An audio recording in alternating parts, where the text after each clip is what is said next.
Дамките крв пред куќата на 31 годишната Росица Коцева и нејзиниот татко Киро Коцев од Велес раскажуваат за хоророт што се случил вчера во семејната куќа каде нејзиното поранешно момче, 39 годишниот Илија Стефановски од Скопје, вчера со остар предмет ги убил во нивниот дом и потоа се самоубил.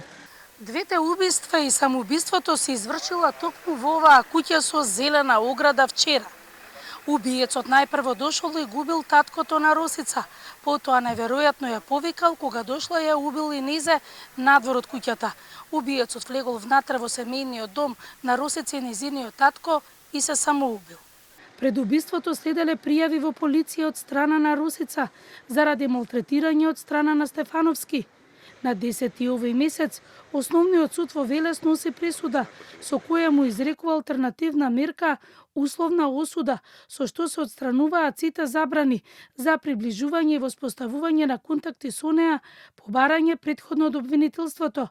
Росица претходниот ден дала исказ дека не ја повлекува кривичната пријава. Месеци претходно, Росица пријавувала наследство од страна на Стефановски. Во март пријавила дека во декември Илија се обидел да ја задржи во стан во Скопје и била тепана од него. Вештачењето покажало дека Стефановски не е со психолошки проблеми. Во рамките на оваа постапка, основното јавно обвинителство Велес нареди и психијатриско вештачење на обвинетиот, а вешто лице се произнесе дека тој не боледува од душевна болест, бил пресметлив во моментот на сторувањето на делото, бил способен да го свати значењето на своите постапки и кај него не е регистрирана патолошка обсесивност или патолошка фикција кон оштетената. Малтретирањето не застанало. Стефановски го украл автомобилот од незиниот татко и го запалил. Во меѓувреме, на 21.5.2025 година, оштетената го пријавила обвинетиот Војо Велес и за неизвршување на судска одлука, бидејќи покрај дополнителните мерки за заштита од семејно насилство, изречени во граѓанска постапка, тој не ги почитува и продолжува да испраќа пораки и фотографии со обид да оствари комуникација со неа, а на 18.5 се приближил до нејзиниот дом и го одзел и го запалил автомобилот во сопственост на нејзиниот татко. По оваа пријава, Ојо Велес ја испита оштетената на 26.6.2025 година, издаде наредба до МВР за обезбедување докази од телефонската комуникација, како и 4 наредби за обезбедување снимки од видеонадзорот од различни локации во градот. По овие наредби МВР постапува. Жителите на Велес вознемирени од целиот случај.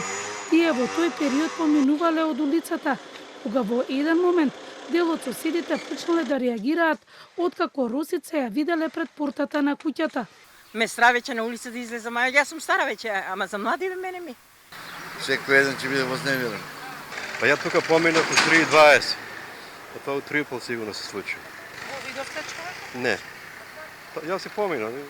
Сега друг поминав се бајлев. Многу работи се случуваат, не ни вака. А што е работата, никој не знае. Не ги познав луѓето, меѓутоа многу грозен чин.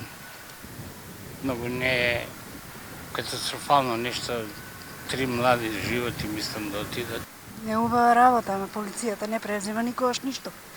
Затоа доаѓа до воа. Росица и на